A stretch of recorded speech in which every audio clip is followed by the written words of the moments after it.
உங்களுக்கு உங்க வீட்டுக்கார பிடிக்குமா இல்ல உங்க அம்மாவை பிடிக்குமா? என் வீட்டுக்கார தான் பிடிக்கும். உங்களுக்கு உங்க வீட்டுக்கார பிடிக்குமா இல்ல அத்தைய பிடிக்குமா? வீட்டுக்கார தான். எதுக்குங்க உங்க வீட்டுக்கார மேல இவ்வளவு பாசம்? இவங்க 2 பேர்கிட்டயும் சண்டை போட்டு நான் ஜெயிச்சதா சரித்திரமே இல்ல. ஆனா என் வீட்டுக்கார்ட்ட நான் தோத்ததா ஹிஸ்டரியே கிடையாது. எதுக்குடா குடிக்கிற? உடம்புல வலி, கைகால் குடைச்சல், பித்தம் கபம் அஜீரணம். உழைச்சு கழிச்சுட்டு வர மனுஷனுக்கு உடம்புல பல வியாதி. சரி. முச்சு பிடிப்பு, முதுகு பிடிப்பு, மார்பு சளி, கெண்டக்கால் சனியை கணத்தை விட்டு போகல. அப்போ ஒரு மனுஷன் குடிச்சிட்டு வரானா வீட்டுக்கு வர ஆம்பளைக்கு பொண்டாட்டி என்ன செய்யணும்? என்ன செய்யணும்?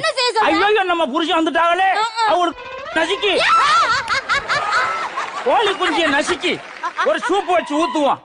போனா போது படுக்க வச்சு பாலக்கெல்ல காய்ச்சி அப்படி குடுக்கணும். அதை விட்டு ஆம்பளைய போட்டு அடிச்சா என்ன அர்த்தம்? எம்புட்டு வாடியா வாங்குறது?